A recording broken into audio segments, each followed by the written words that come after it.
Hello everybody, this is Sean, and thanks for joining me. Today I'm going to be baking some delicious homemade pan rolls, or pan buns. I got this recipe from Betty Crocker, and had never made it before, but they turned out really good. Stick around with me and learn how to make these delicious pan buns yourself. These are the ingredients that we're going to be working with today. To start, you're going to be needing 2 cups of flour. You might need an extra half to a full cup of flour just to get them to the right texture. We're also going to be using a 1/4 cup of sugar, a 1/4 cup of shortening or lard. There'll be a teaspoon of salt in there, as well as a tablespoon of yeast, as a half cup of warm water, a half cup of warm milk, an egg, and then we'll need enough melted butter to brush over the top before the final raising stage. So from here, we're going to go to the same first step that we usually have for any of my baked goods, and we're going to put this water with this yeast in our mixing bowl, and then leave it for 15 minutes. So I'll catch you guys there. I'm over at my mixer, and I've got it rinsed and cleaned out. Time to put in my half cup of water. And then we'll get a tablespoon of yeast in there.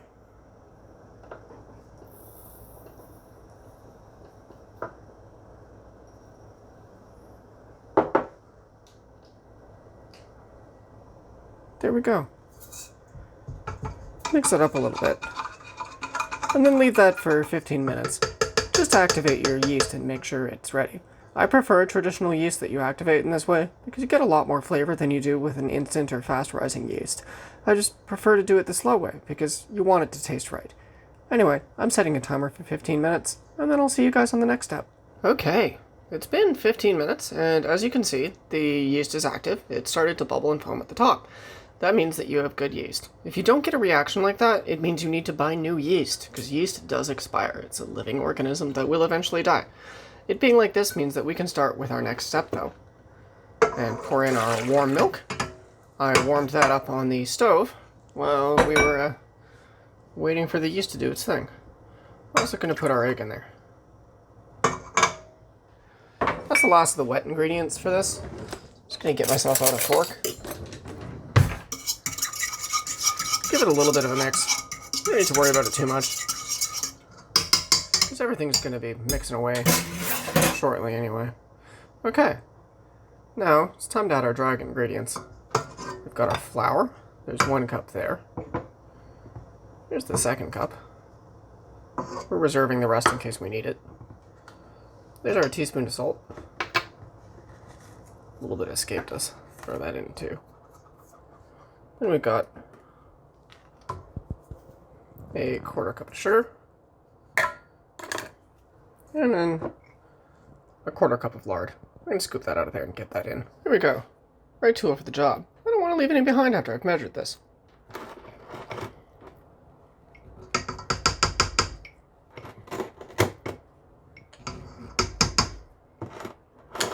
I'll scrape the rest of that lard off and in there off screen for you. That's this step. The next thing we're going to do is find our dough hook attachment and get that on there. I'm just going to go grab that. I'll be right back. Okay, everything's in there now. And I've managed to find my dough hook. It was in the back of the cupboard. Exactly where I thought it would be. Get this thing on there. And we're good to go. Bring it up. We're going to start mixing now. I'm going to mix it on a slow speed for about a minute at first, just to make sure that everything starts to combine. Once that's done, we then raise it up to maybe like about a medium speed, around a 2 or a 3, and that goes another minute. Once you've noticed that it's all starting to pull together and it's formed a ball, you've started your kneading stage. If you're kneading with the machine, continue to actually go on that medium speed until the dough becomes smooth and elastic. If you've decided to knead it by hand, you're going to take it out at that point and continue. I'll show you that point so that you kind of know what it looks like. Now I'm going to start mixing.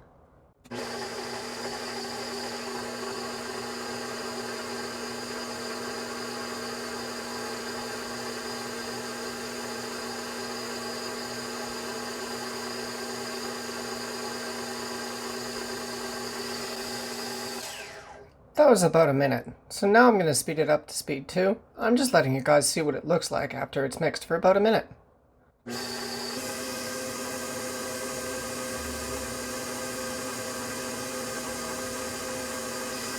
We're at about the halfway mark, and I've decided to scrape down my flour, because the dough hook isn't getting it as good as it can, and this helps it mix for you.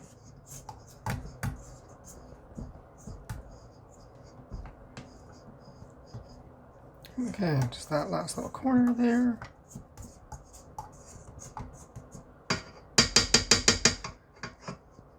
And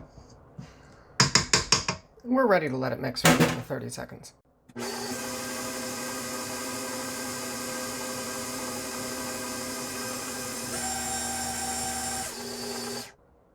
I've decided that our dough's really wet, so I'm going to go ahead and add that other half a cup of flour. We can add another half cup later if we need to, but at this point, I can't imagine rolling that. It looks more like a muffin dough. So let's give it another 30 seconds at speed 2.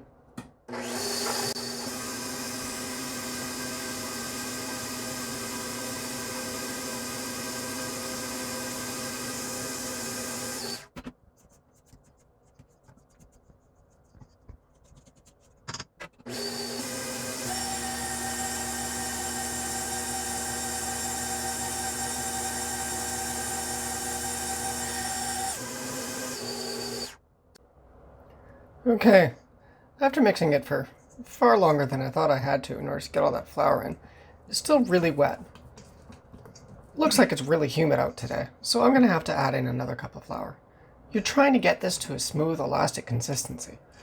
And once you get it all together, it really shouldn't be quite that goopy to your hands, because you're going to want to roll this into buns. But that's how baking goes. You have to make adjustments all the time. So I'm going to add another half cup of flour to this. Okay. Let's try to get this to mix faster.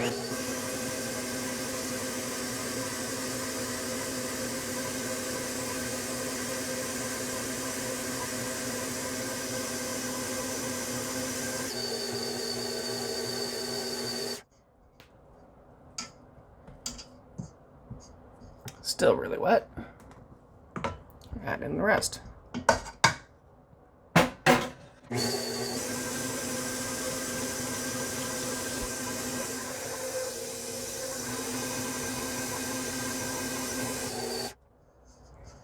Okay, the dough started to pull into itself. It's a lot drier than it was before. We've got good results going here. We're still going to need to mix it for a bit until it's kneaded.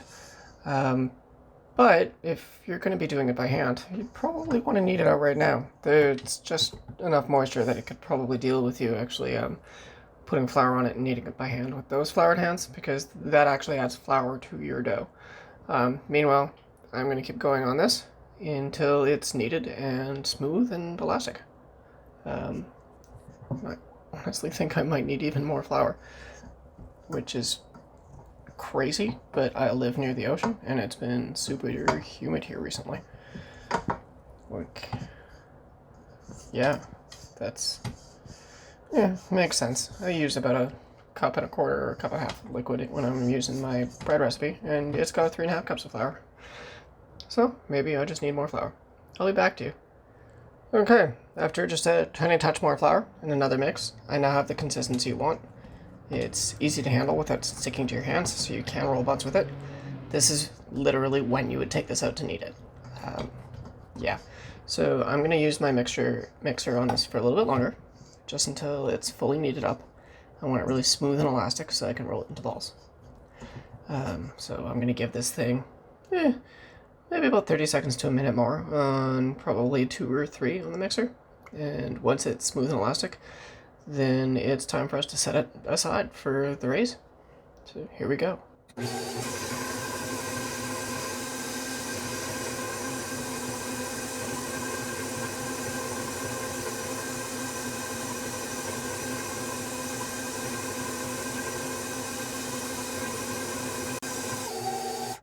Okay, with the magic of technology, we are now done kneading our dough.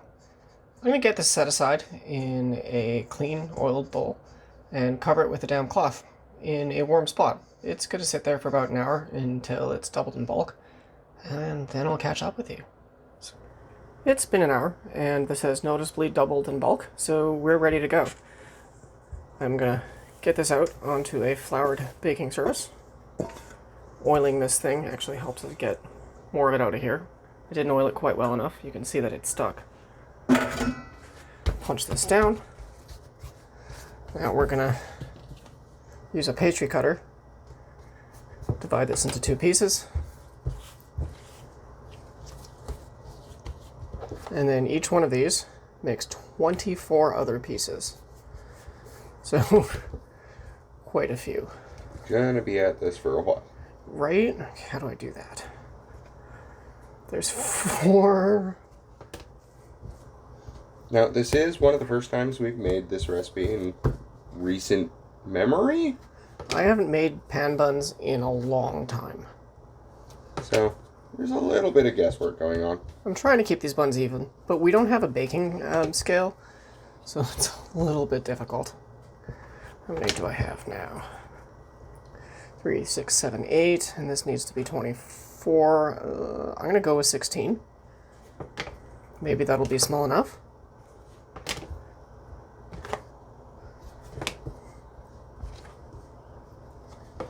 Do they poof up at all? Yeah, there's going to be another rising stage after we do this. That's why I've got, I've actually melted some butter, and I've got it over here, which is part of that process too. Its heat helps these guys puff up.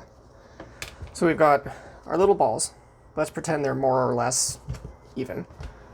And this is something we're going to be doing twice. We've got 9-inch cake pans that have been greased with butter.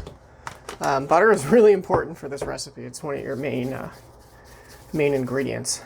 So we each roll all of these into balls. Try to keep them as even as possible. And just get them in there.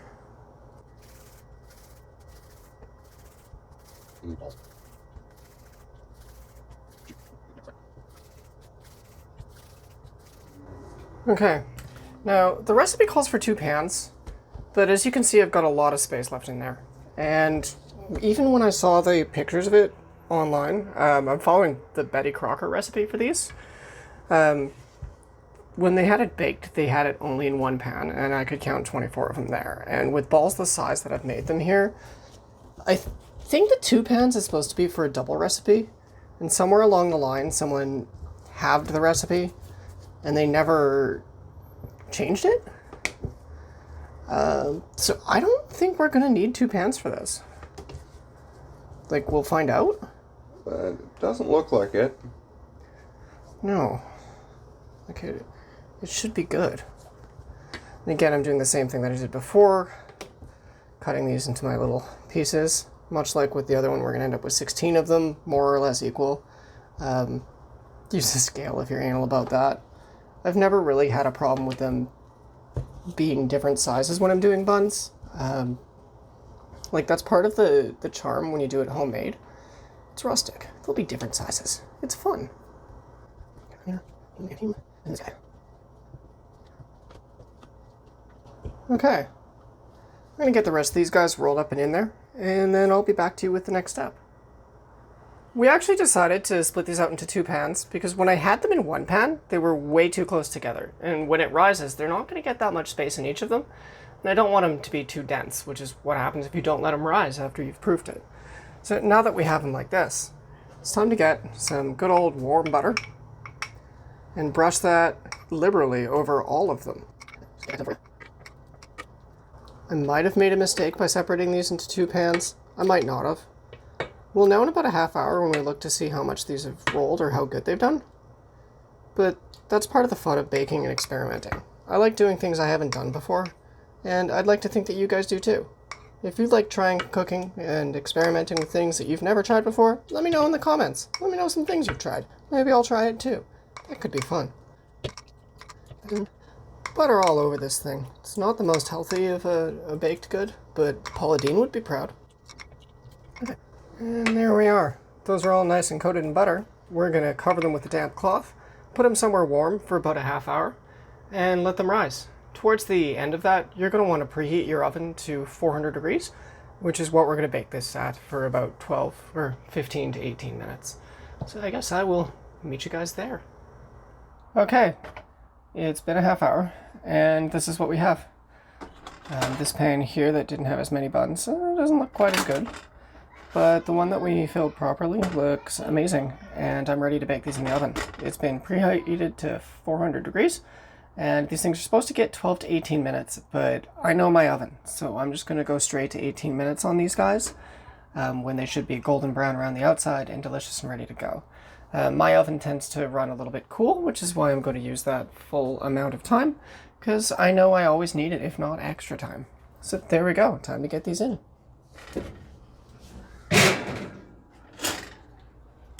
And I'll see you guys in 18 minutes.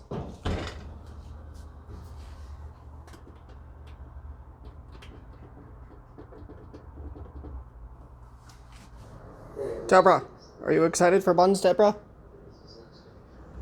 What? Oh, Deborah. You meow at me every time that I come near you, except when I have a camera. You are a suck and I love you. Back to the buns. Okay, it's been 18 minutes, and we're dying here to eat these because the entire house smells like delicious baked goods. So without further ado, here is the end of our timer, and time for us to take these buns out.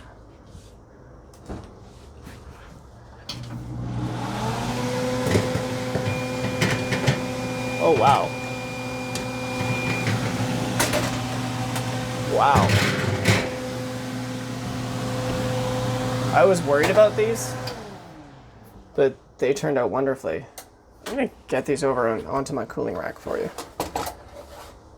so that they don't burn on the bottom on me.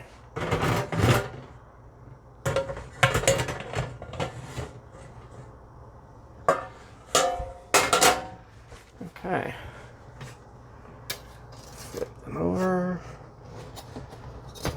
Ooh. Those smell delicious, and they are burning me. Two. Oh my god. I thought these were really good. Okay. Now we have our buns out on our cooling rack. It's possible to do that easier and with more dignity than I had there.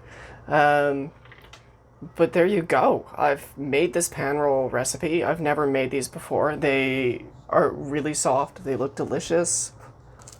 They are delicious. They taste like butter. They're really soft and fluffy. It's scalding hot and it's burning my mouth, and I shouldn't have eaten it yet. But overall, this was a wonderful experience, and I'm going to try baking these again. And I think you guys should too. Well, let me know in the comments if you've tried it. Check out our other videos as well. Like, subscribe, share with your friends, and make some rolls.